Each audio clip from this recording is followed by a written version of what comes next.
It's Saturday, the 10th of February, and I'm Julia Charlton, and I'm here with Kim Larkin, my colleague, to talk about what's been happening in the crypto space in Hong Kong this week. And it's been an extremely busy week. First of all, we attended a closed-door Cambodian FinTech Connection event where the Cambodian Securities and Exchange Commission were in Hong Kong to talk about blockchain and the launch of a crypto exchange in Cambodia by a Hong Kong-backed company called Camnext. And that was very interesting because the Cambodian minister and the Securities and Exchange Commission were engaging very heavily in considering crypto as a way forward for developing Cambodia's market. So it'll be interesting to see where that goes. The other major news we have in Hong Kong this week is that the Hong Kong SFC issued a warning. It's headed SFC Warns of Cryptocurrency Risks yesterday, the 9th of February. What this warning says is that they're alerting investors to potential risks of dealing with crypto exchanges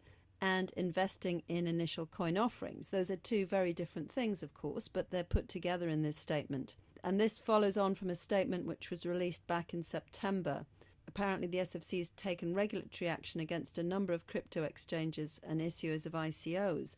In the statement, they say they've sent letters to 7 cryptocurrency exchanges in Hong Kong or with connections to Hong Kong, warning them that they should not trade cryptocurrencies which are securities as defined in the Securities and Futures Ordinance in Hong Kong without a license.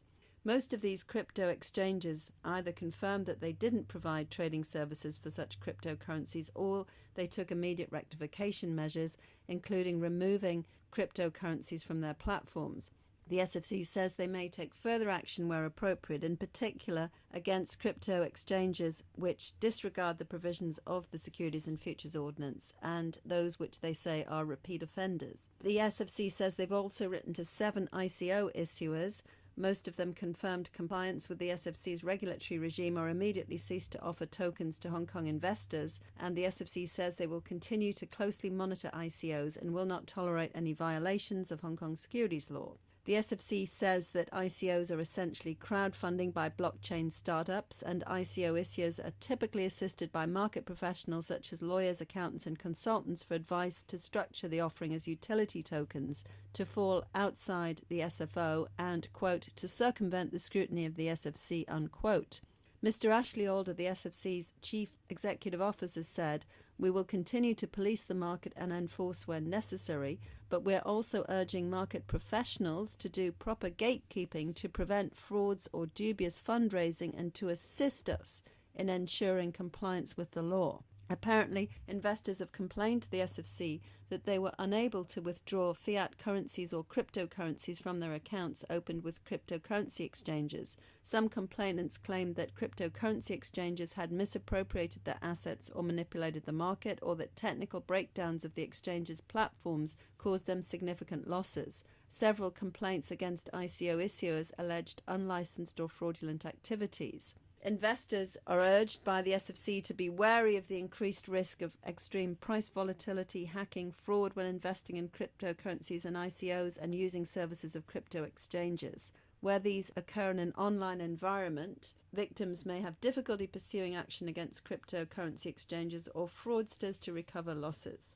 The SFC says they may not have jurisdiction over cryptocurrency exchanges and ICO issuers if they have no nexus with Hong Kong or do not provide trading services for cryptocurrencies which are securities or futures contracts. If, however, there is suspicion of fraud, the SFC is open to refer cases to the police for investigation. So, Kim, what do you make of this? Does this statement actually clarify anything in the Hong Kong market, do you think? Yes and no. I think what is welcome is it does say that ICOs which are structured as utility tokens are outside the scope of the SFO and thus beyond the regulatory scope of the SFC. I say that's good news. That's because it's been very uncertain so far as to which ICOs are securities and which ones are not.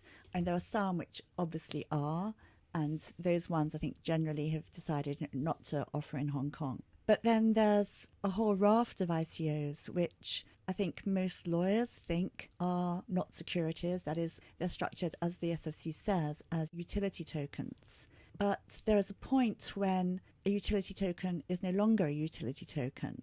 And that's where we get into very muddy waters, and that's where the SFC statement does not really help us at all. And the other thing I think is a bit worrying is that the implication seems to be that advisors, particularly lawyers and accountants, are somehow assisting ICO issuers in circumventing the SFC's requirements. Circumventing to me tends to have quite a kind of negative connotation, in a bit in the way that, say, reverse takeovers are seen by the regulators as an attempt to avoid compliance with the Hong Kong listing rules. But in fact, if something is not covered by the legislation, I don't think that necessarily means it's trying to get around the legislation. It just means it's something which is unregulated. And falls outside of it, right? Exactly. Yes. And let's take a step back here. It's very clear that cryptocurrency like Bitcoin is not regulated in Hong Kong. There is a statement from the HKMA that it's not regarded as a currency, and it's clearly not a security. Therefore, it's not regulated. Yes, they've said it's a virtual commodity. Yeah. And virtual or any commodities in Hong Kong are not regulated.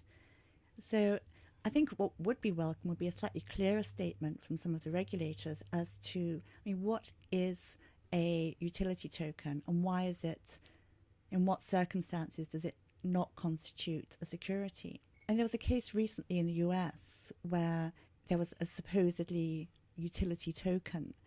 But in that case, it was very clear that the marketing materials were promising potential purchasers that this would increase in value, and also that it would soon be traded on a cryptocurrency exchange.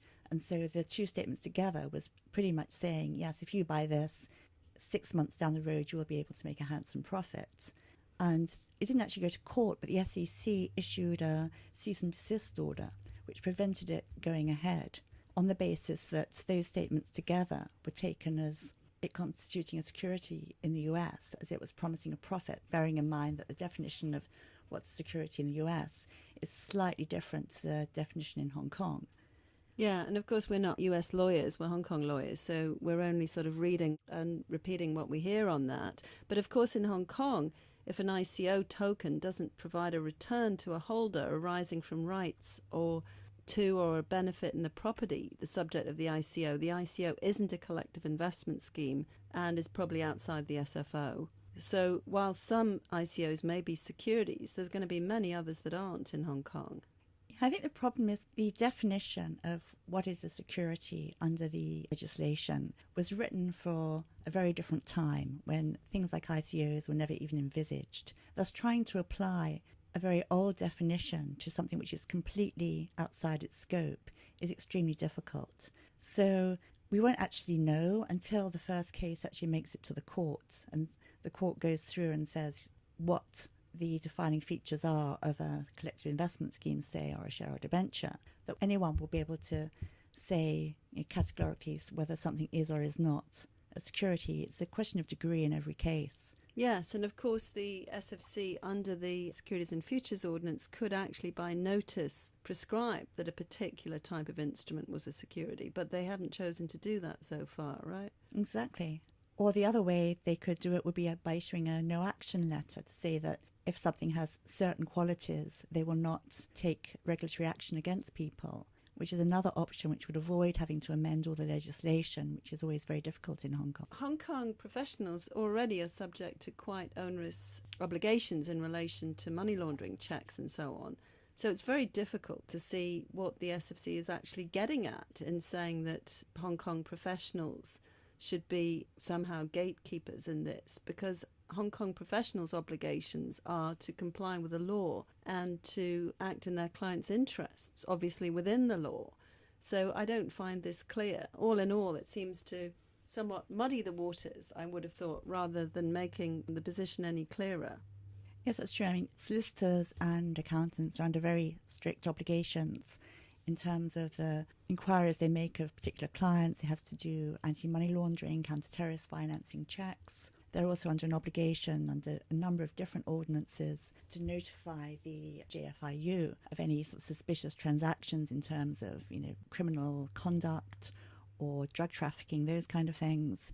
And so there are clear legal obligations on solicitors. So when the SFC is quoted as saying that it is up to market professionals to help them in combating these dubious fundraising, what is dubious fundraising? And who is to decide what that is? If it's not against the law, then presumably it must be allowed.